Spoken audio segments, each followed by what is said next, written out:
On the streets of Havana, tourism is booming, especially with Americans.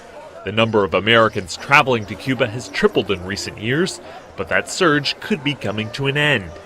U.S. President Donald Trump will lay out his new Cuba policy on Friday, and U.S. officials say Trump will make clear the ban on American tourism in Cuba still stands. Tougher enforcement of current travel rules is on the horizon, much to the disappointment of bar owner Yuri Barroso. 85% of our clients are Americans. Because of their power, they're the kings of the world, as the saying goes. Now, if Trump decides to reduce how many come in for tourism, it will create chaos. Trump's policy will also target Cuba's Armed Forces Businesses Enterprises Group.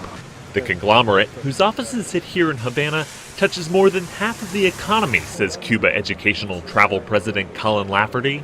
You have military holding companies involved in everything from luggage transport at the airport to provision of goods and services at the port terminals for cruise ships, buses, rental cars, hotels, marinas, etc. So they have an extensive reach throughout the economy, and if you're not allowed to do any business with military companies, essentially you can't do business in Cuba.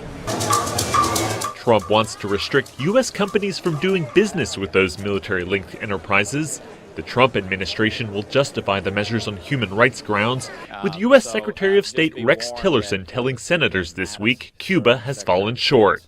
Political opponents continue to be imprisoned, dissidents continue to be jailed, women and white continue to be harassed. The reversal comes after former President Barack Obama reached a diplomatic breakthrough with Cuba, reopening the U.S. Embassy in 2015 and even visiting the country last year. Though for some Cubans, Trump's policies won't do much to dampen their spirit. Whether the Americans are here or not, whether Trump's in power or not, we are Cubans, and Cubans will always be making music.